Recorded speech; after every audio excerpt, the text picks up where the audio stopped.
I am Ferdinand Marcos, and I am the President of the Republic of the Philippines. I stand today on behalf of 110 million Filipinos.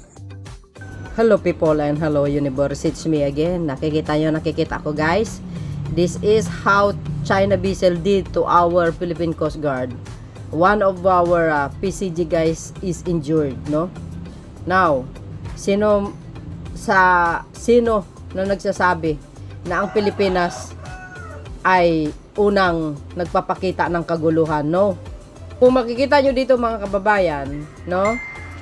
Kung paano harasin ang China vessel, ang Philippine Coast Guard. O, binangga pa yan, ha? Tingnan nyo. Tingnan nyo, sasabihin ng ibang anti-Marcos, ha? Tayo po ang nagpo-provoke, tulad ng isang attorney Balyena. O, tingnan nyo nga. Tingnan nyo. Isa sa mga Philippine Coast Guard na injured ang kamay. Ayan, guys, no? Hindi po tayo naghanap ng gulo. Sila po ang nanggugulo.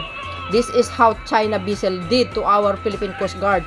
One of the Philippine Coast Guard is injured because of China aggression, mga kababayan. Look at that. 'Di ba? Oh, yung sa video na ito mga kababayan, malinaw na malinaw mga bes ang pinaggagawa itong mga Chinese vessel. Now, pakinggan nyo guys ang statement ng ating mahal na Pangulo na talagang halatang galit. At binigyan niya ng honors, itong mga award, itong ating mga Philippine Coast Guard na napakatapang. Hindi po sila nag-fight back. O, di ba? Pero ganun pa man guys, bilang isang Pilipino, tayo talaga, ang haba-haba talaga ng pasensya natin, ano? Siguro mga kababayan, ang maitutulong lang natin siguro bilang isang ordinaryong Pilipino is manalangin para magkaroon ng kapayapaan.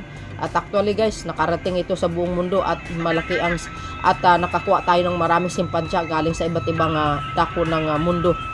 At binalita pa ito, no, mga bes, sa I think sa India. Correct me if I'm wrong. Ganun pa man guys, pakinggan nyo ang speech ng ating Pangulong Marcos Jr. At binigyan niya ng kaukulang award itong ating mga Philippine Coast Guard sa kanilang katapangan. At hindi talaga sila nag-fight back. Dahil alam nyo naman, pag nangyari yun, ibang usapan na mga besa. The South China Sea has been witnessing some serious escalation between the Philippines and China. Well, on Wednesday, the Philippine military said that the Chinese Coast Guards rammed and boarded Filipino Navy boats in a violent confrontation. Filipino military chief alleged that the Chinese boarders were armed with swords, spears, and knives in the incident off the second Thomas Shoal. Here's a report. Take a look. This video released by the Philippines shows Chinese Coast Guard vessels ramming rigid-hull inflatable boats of the Philippine Navy in the South China Sea. The military says a Navy sailor suffered a serious injury as a result during a resupply mission on Monday. It called the incident an intentional high-speed ramming. On Wednesday, the Philippine Foreign Ministry denounced the moves as illegal and aggressive, while urging China to avoid actions that endanger sailors and vessels in the disputed waters.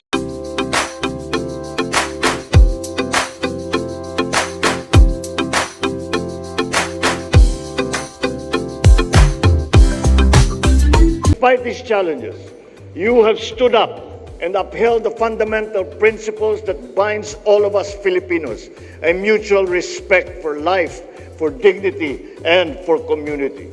Kailanman ay hindi tayo magpapasupil at magpapaapi kahit na kanino man. Today, as your Commander-in-Chief, I have never been prouder of the brave women, men, and not just the Western Command, but the entire armed forces as I am today. You know, tapang ha.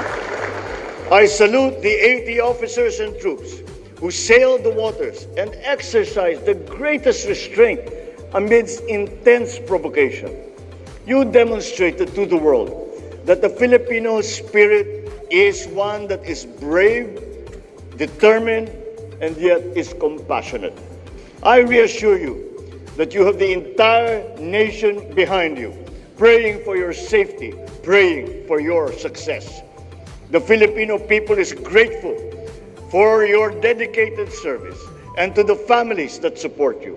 Let me, of course, mention Seaman First Class Underwater Operator Jeffrey Facundo, who was harmed and was injured in the recent incident.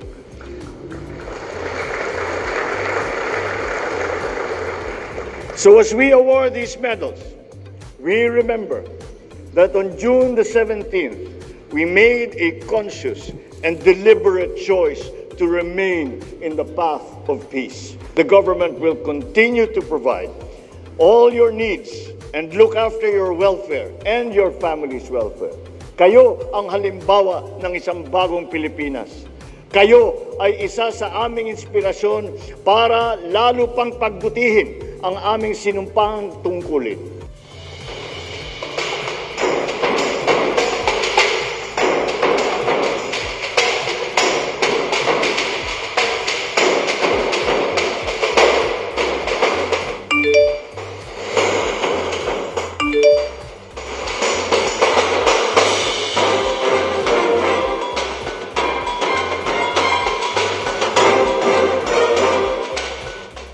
Siya yun guys, oh, yung naputulan ng kamay, kawawa talaga, grabe, buwis buhay ano.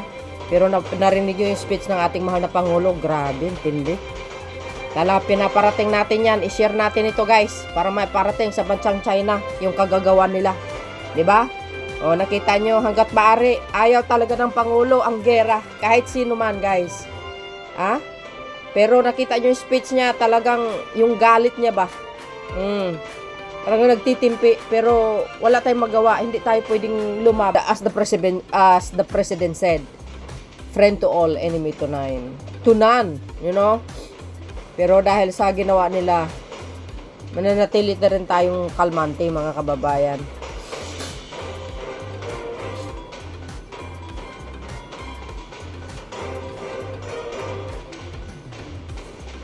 So siya yun guys, yung naputulan ng daliri, ano, yung pinakahinlalaki yata, correct me if I'm wrong.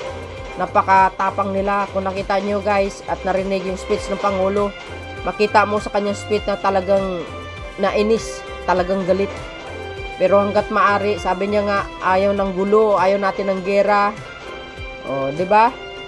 Ganun. Talagang ipinakita niya sa mundo na ang Pilipinas ay hindi pwedeng kamkamin ng kahit sino. Ipaglaban hanggang sa dulo. To defend our territory, of course. Kikita nyo, no? Ayaw na ayaw niya talaga ng gera. As in, ayaw niya. Kasi hindi naman talaga, guys, hindi naman natin kailangan ng gera. Ang ginagawa na nila is to protect our, sovereign rights, territory natin. Hindi naman pwede na ibibigay natin. Sila ang makikinabang. 'Di ba? Ito po yung legacy ng mga nakaraan. Siya po ang mag-aayos at siya ngayon ang binabatikos ng mga DDS. 'Di ba? Pangit daw yung foreign policy niya pagdating sa West Philippine Sea.